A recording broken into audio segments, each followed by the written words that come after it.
안녕하십니까. 871연구소 249회 방송을 시작하겠습니다. 여러분, 침향환에 대해서 들어보셨죠? 침향은 효능 효과가 정말 뛰어나다고 합니다. 그런데 이 역시 팔체질을 정확히 알고 복용하지 않으면 심각한 부작용이 발생할 수 있습니다. 왜 그런 것인지 오늘 방송에서 한번 알아보도록 하겠습니다. 먼저 침향환이 무엇인지에 대해서부터 살펴보겠습니다. 침향환의 핵심 재료는 침향입니다. 침향은 침향나무에서 분비되는 수액이 수백 수천 년에 걸쳐 굳어진 것으로 매우 귀하고 비싼 약재입니다. 그래서 예로부터 불로장생의 명약으로 알려져 왔습니다. 그런데 침향 채취는 동남아시아와 열대 지방에서만 가능합니다. 또한 침향은 독특한 향으로 인기가 높아 서양 및 용연향과 더불어 세계 3대 향으로 인정받고 있을 정도입니다. 한방에서는 침향 효능을 극대화하기 위해 원재료인 침향에 건강에 좋은 몇 가지 약재를 추가해 침향환을 만들어 판매하고 있습니다. 여러분들이 잘 아시는 공진단을 제조할 때도 이 사양 대신에 침향을 사용할 만큼 효능이 매우 뛰어납니다. 그런데 복용하는 사람이 어떤 체질이냐에 따라 침향 부작용을 크게 겪을 수도 있습니다. 양적 체질이 많은 한국인들은 효능을 얻기보다는 오히려 부작용 위험이 훨씬 더 큽니다. 그런 경우가 대략 70% 내외 정도로 추정되는 만큼 침향환 복용 시에는 먼저 체질에 맞는지부터 반드시 확인하셔야 합니다. 자, 효능 한번 알아보겠습니다. 옛 의학서 기록을 통해 살펴보면 이 동의보감에서는 침향을 사지경련을 진정시키고 구토, 설사, 냉풍마비 등의 증상 치료에 효능이 뛰어나다라고 언급되어 있습니다. 세종신록에서도 침향으로 위독한 상황이 완화되었다고 나와있고 조선왕조신록에서는 숙종과 경종임금의 건강비법으로 기록되어 있을 정도입니다. 이 외에 여러 의학서에도 인체 기순환을 원활하게 하고 복통, 위경련, 천식, 성기능과 간 및 신장기능 개선 등의 침향 효능이 서술되어 있습니다. 이러한 침향 효능은 현대에 와서 과학적 분석으로도 확인되었습니다. 침향의 핵심 성분인 베타셀리넨과 유황 성분이 신장을 개선하고 항염, 항균, 항바이러스, 항산화 효능까지 있다는 것입니다. 이외에도 항암, 면역력 증진, 뇌 건강 증진, 신장 건강 증진, 체력 증진, 소화 기능 개선, 신경 안정, 눈 건강 증진 등의 효능이 하나씩 밝혀지고 있습니다. 자, 이번엔 침향에 사용된 재료 이야기입니다. 앞에서도 잠깐 언급했지만 침향환의 부작용이 많다고 했습니다. 이는 주 성분인 침향과 함께 환을 만들 때 사용된 약재들의 성질을 따져보면 부작용이 생기는 원인을 이해할 수 있습니다. 침향환에는 일반적으로 침향, 녹용, 당귀, 산수유, 꿀이 함께 배합됩니다.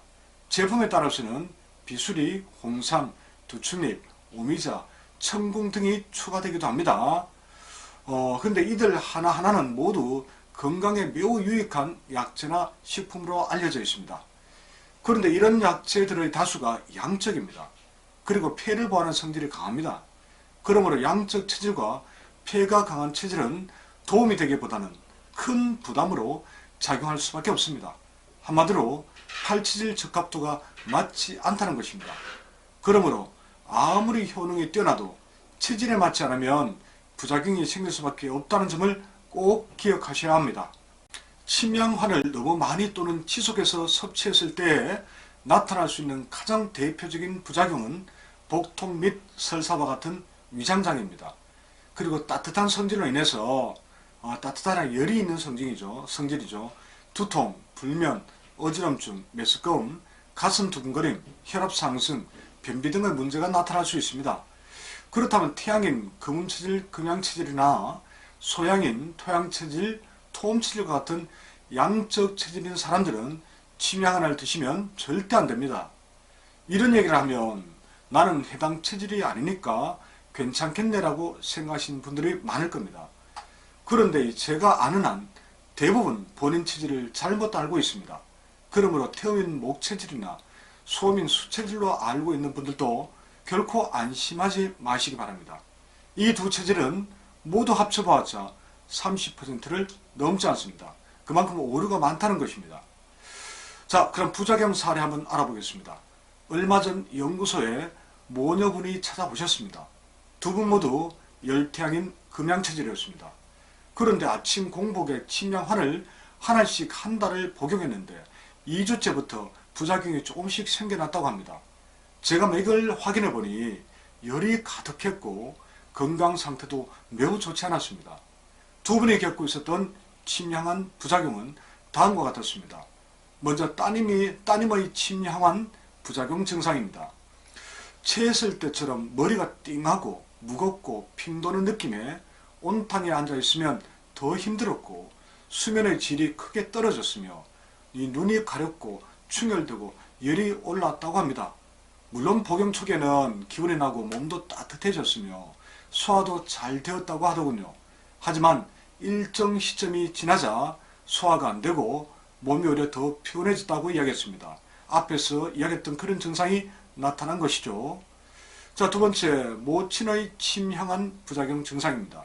손이 저리고 가슴이 뛰면서 답답했고 머리가 찌끈거리고 말을 하면 어지러웠으며 눈이 가물가물 침침해졌고 눈에 흰 것이 덮인 듯하고 안경을 쓰지 않은 것처럼 사물이 흐릿하고 뿌옇게 보인다고 했습니다. 과거 홍삼을 먹고 혈압이 크게 오른 적이 있었다고 합니다. 홍삼도 양적이고 폐를 크게 보아니 침향환처럼 맞지 않았던 것이죠. 그런데 침향환을 먹고 부작용이 생겨 한의원에 갔더니 단순하게 소화 문제로만 이야기하더랍니다.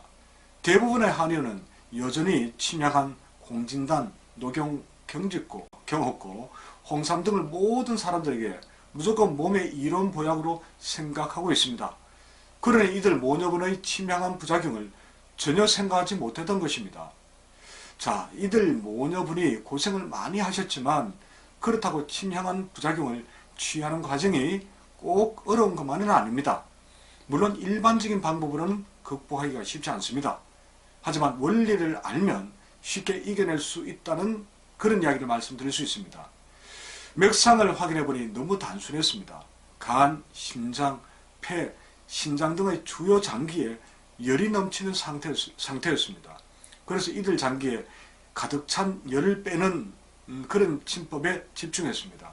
수유침을 이용해 수지 오술에 3침법 한열반과 오행침법을 적용했는데 한 번 치유 과정만에 증상이 크게 호전되었습니다.